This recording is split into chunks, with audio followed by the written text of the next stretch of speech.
Hello students, whenever we talk about semiconductor diode applications, usually in our textbooks, the first and the foremost application with respect to the diodes are clippers.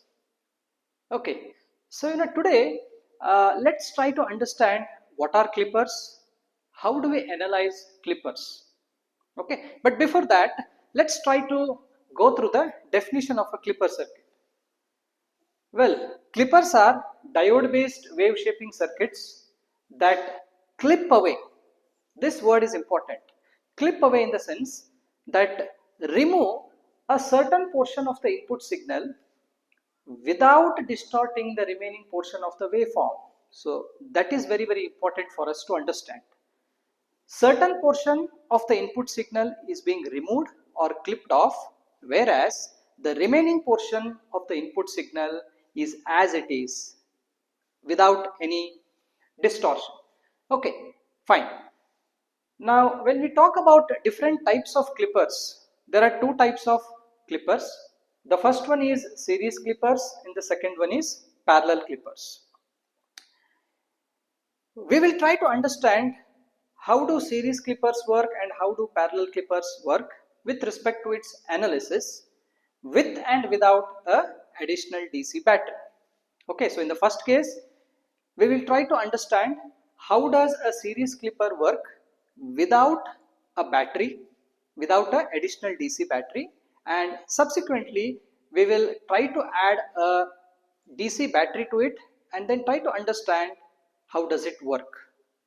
So let's try to understand the working of a simple series clipper circuit. When I say series, it means the diode is in series with respect to the load resistance. Okay, fine. So we are applying a sinusoidal signal as input.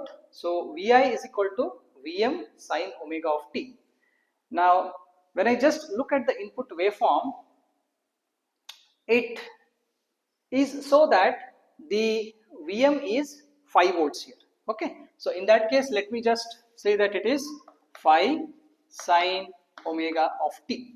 Okay, so my input signal is a sinusoidal signal with maximum peak voltage of 5 sine omega of t. Okay, now let's consider an ideal diode in this case. When I say ideal diode, when the diode is forward biased, there is actually no drop across it. Ideally we are speaking. Okay, so let us consider an ideal diode. Now during the positive half of the input cycle, okay, which means the input signal is varying from 0 to plus 5 volts and then again from plus 5 volts to 0. What happens to this particular circuit? So we are analyzing the positive half of the input signal. Okay, so let me write during positive cycle.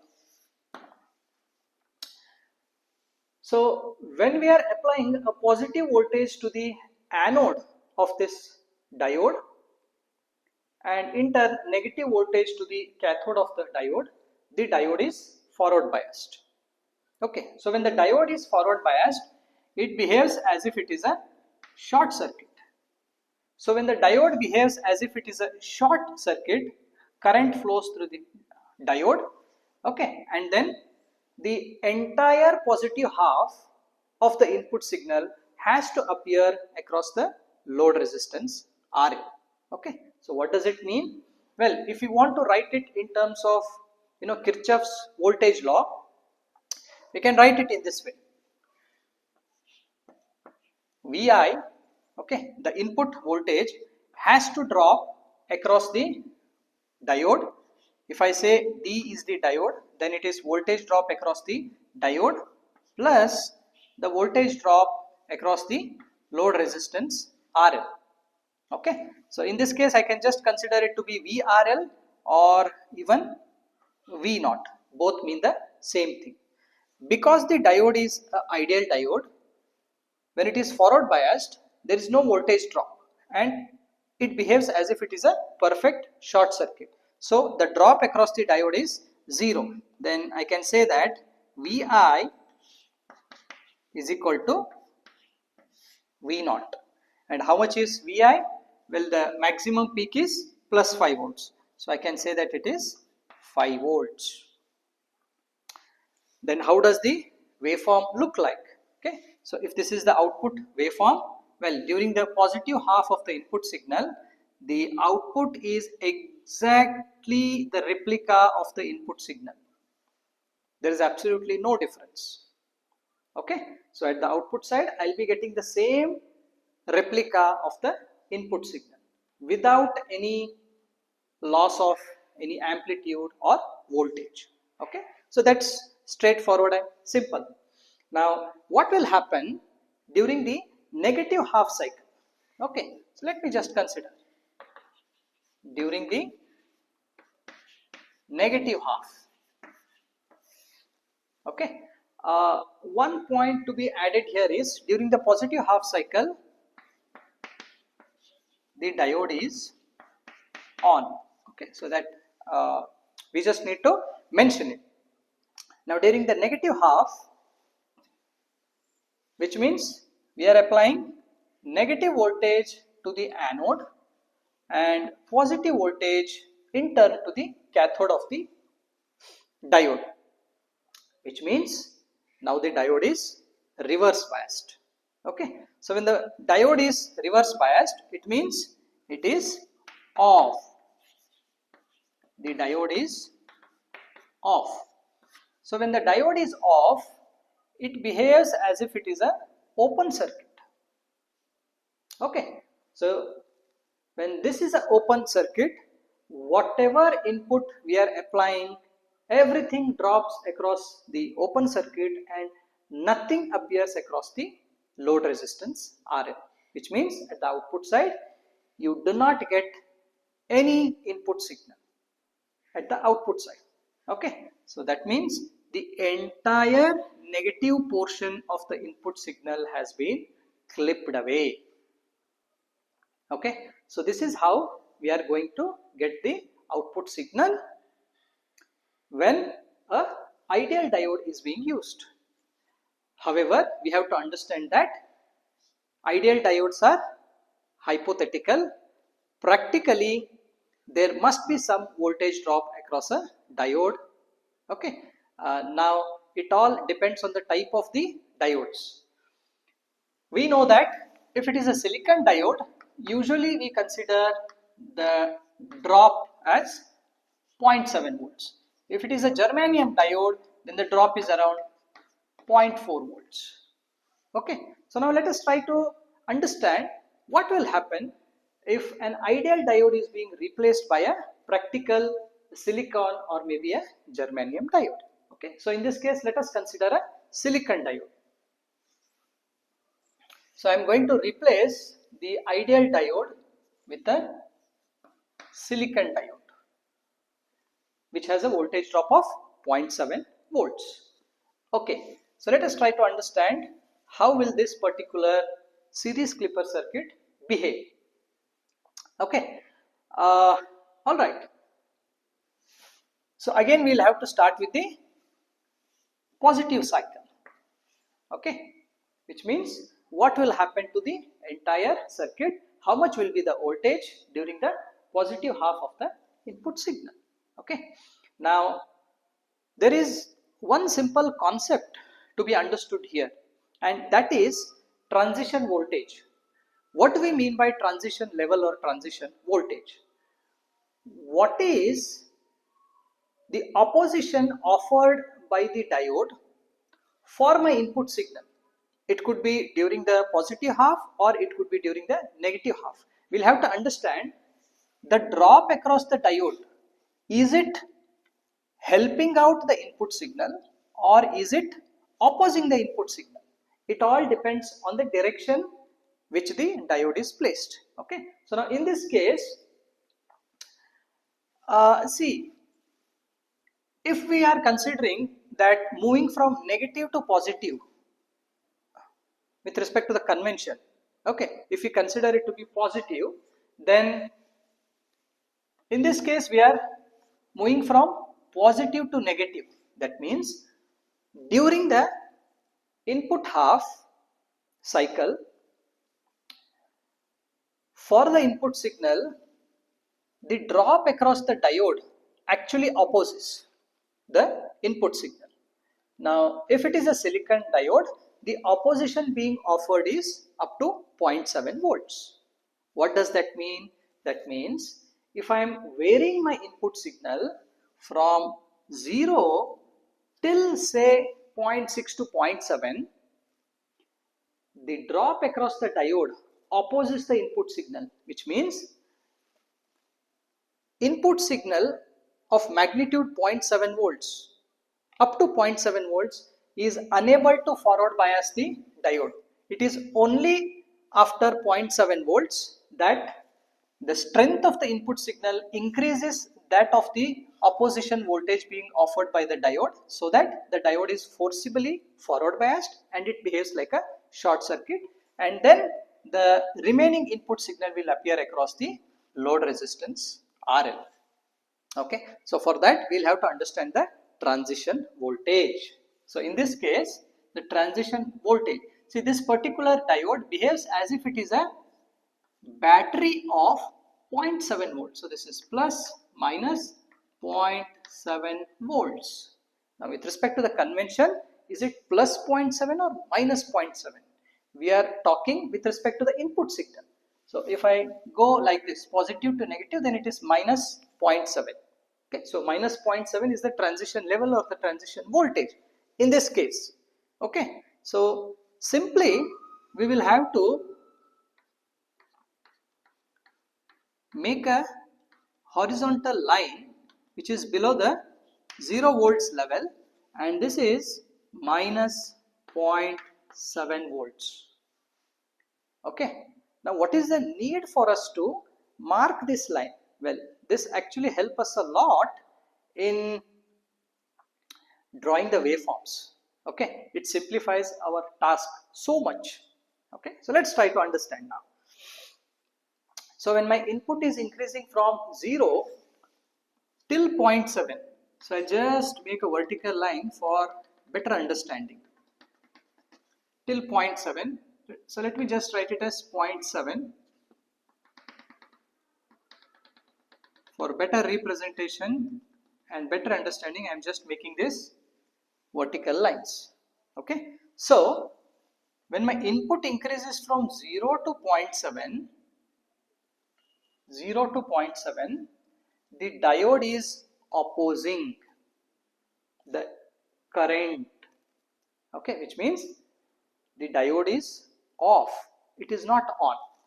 The diode switches on only when the input crosses 0.7 volts.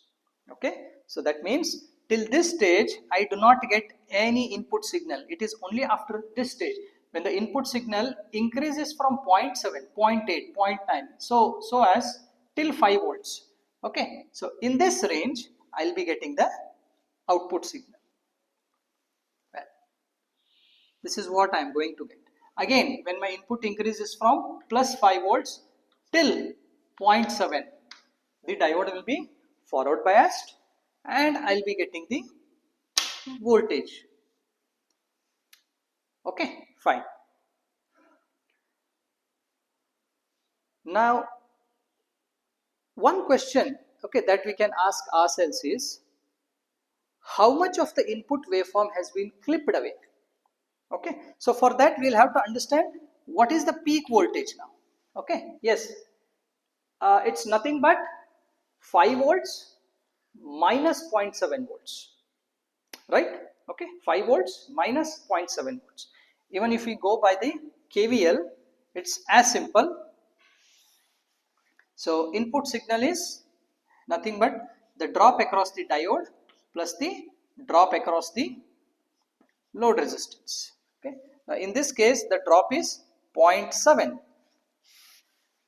So Vi is equal to 0.7 plus VRL is nothing but output voltage. Okay, and what about input? The peak value of the input signal is 5 volt. So 5 minus 0.7. So if I take it in this way, 5 minus 0.7 volts will be my V naught, which is 4.3 volts. Okay, so the maximum peak voltage that appears at the output side is 4.3 volts. Simple. Okay, fine. Again, how much of the input signal has been clipped away? Is it 4.3 volts or is it 0.7 volts? Well, it is 0.7 volts. This is the portion of the input signal that has been removed or clipped away at the output side. Okay, so only this much will be appearing, right? Okay, so this is during the positive half. Now what happens during the negative half? Okay, let us try to understand. Now during the negative half, again minus, plus. Okay, all right, so it means we are applying a negative signal to the anode terminal of the diode and positive signal to the cathode terminal of the diode. That means in any case the diode is reverse biased. Okay, so when it is reverse biased, it behaves as if it is an open circuit. So and the entire voltage has to drop here and nothing appears across the load resistance V naught. Okay, so that means this is how we are going to get the output waveform at the output side. Nothing appears means the entire negative portion of the input signal or the waveform has been clipped away. Okay, so this is in case of silicon diode. Now if I just compare the ideal diode and the silicon diode output, what is the difference? Okay, the difference is, for the case of silicon diode, even during the positive half of the input signal, 0.7 volts has been clipped away and only the remaining 4.3 volts is appearing at the output side. Okay, now this is all right. Things become a little complicated when we try to add battery in series with the diode. Okay, so let's do it now. Let me add a battery to it. Okay, so what am I trying to do? I am trying to add an additional DC battery of strength 2 volts. Okay, so in this case, silicon diode, this is 0.7 volts drop and a battery of 2 volts plus minus. Okay, so let us try to understand what will happen to the output waveform with the additional DC battery. Okay, fine. So I'll just add it like this. Plus DC battery 2 volts battery. What will happen to the waveform? Okay, so I'll just remove some of the values because the clipping voltage will also vary. Okay, let me just remove this waveform as of now and try to understand what will happen.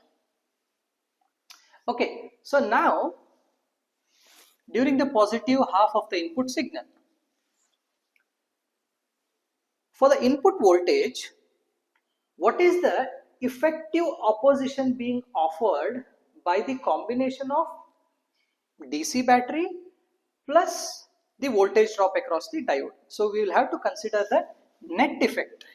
Now in this case, we have to understand whether this DC battery and the diode, do they help each other, or are they in series? Okay, do they help each other or they do not help each other? Okay, we'll have to understand that. Okay, so what does it mean? So this is plus minus, whereas this is plus minus. Okay, so in this case, both of them are aligned. Plus minus 2 volts, plus minus. So that means all together this is like 2 volts and 0.7 volts battery. So the net effect is 2 plus 0.7, the overall thing, it behaves as if it is a battery of plus 2.7 volts. Okay, the combination of additional DC battery plus the drop across the diode, both of them behave as if a battery of 2.7 volts. Now this 2.7 volts opposes the input signal, not completely, till some stage. To what stage? That depends on the transition voltage. Transition in the sense the opposition voltage. So the opposition voltage is 2.7 volts. Now if I go by the signs, it is like plus to minus. So I am trying to move from plus to minus. That means the transition level is negative. How much? Minus 2.7 volts. Okay, see, this is the transition level which helps us to draw the output waveform in a better way. Okay, fine. All right, so during the positive half cycle, the diode is on when my input increases from 0 till 2.7 volts.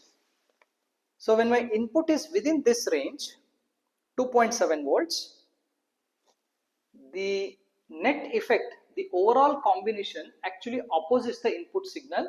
So the input will not be allowed to pass and then appear across the output, which means the combination of the diode and the battery, it is not on, it's off. Okay, so no current flows and no voltage. Okay, so till this stage, and it is only after that the input signal crosses 2.7 volts, the net combination behaves as on condition, current flows, and then the voltage appears across the load resistance. Now how much voltage appears? Well, it is 5 minus 2.7, which is 2.3. So the maximum voltage that appears is 2.3. So we will have to focus on the peak voltage levels, plus 2.3 volts. This is extremely important. The voltage levels, whenever we talk about clippers, the voltage levels matter a lot. Okay. Now let's ask a question to ourselves, whether this 2.3 volts, is it correct? Yes, it is correct. Why? Because 2.7 plus 2.3, if you add them up, it becomes 5 volts. As simple as that. Okay, so here how does this change? Instead of 0.7, it will be 2.7. So your output is not 4.3, it is plus 2.3 in this case during the positive half cycle. Now during the negative half cycle, anyhow, okay, negative half minus plus. So I am applying negative voltage to this combination and positive voltage at this side. That means the net combination opposes and both of them are aligned. So in any of the cases, the voltage, the input signal will never reach the output side because the entire voltage will drop across this open circuit. So nothing appears across the output side. At the waveform, this is how it looks like. Okay. So just to summarize, okay, this was the output waveform with respect to the ideal diode. Only silicon diode 0.7 volts was clipped away, whereas diode plus 2 volts battery, in this particular arrangement, the shape of the waveform is like this. Now again, how much of the input waveform during the positive half has been clipped away? Well, it is 2.7. So this 2.7 volts of the positive half of the input signal has been clipped away, whereas the entire half of the negative input signal has been clipped away. Okay, so this is how we will understand the series clippers. Okay, one small thing, there is something called transfer characteristics. What is transfer characteristics? Well, it is a graph of input versus output. So if I say this is input signal and output, okay, so the horizontal line is the variation of the input signal and the vertical line is variation of the output signal. Okay, so when input signal varies from 0 to plus 5 to 0, how will the output signal behave or vary? And similarly, during the negative half cycle, how will it behave? Okay, let's try to draw the transfer characteristic of this case. Okay, so let me just rub this up and draw the transfer characteristics. Yes,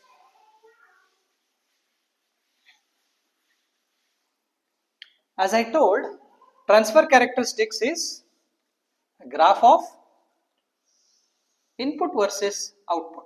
So that's my input signal. This is output. Well, input varies from 0 to plus 5 and 0 to minus 5 volts. Okay, so let's try to understand.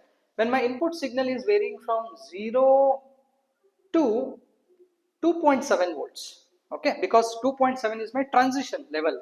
So when the input signal is varying from 0 to plus 2.7, do I have any output signal?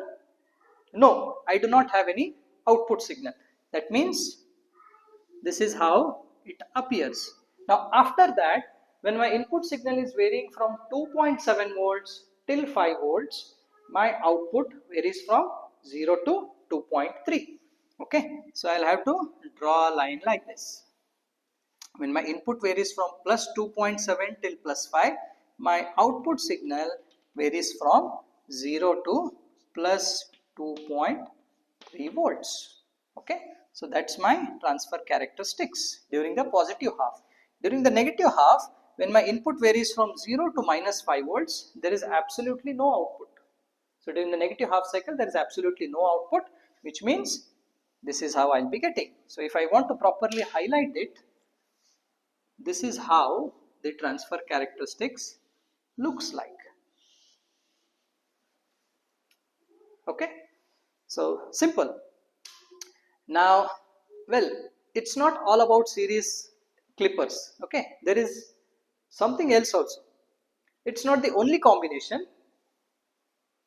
See, I can add a battery like this. Instead of plus minus, I can very well change the position of the battery, right? So it could be like this, plus minus plus. Okay, so this is the second combination. Now in this case, again the output waveform changes. I can very well change the position of the diode like this. So in this case, again I'll be getting some other shaped waveform.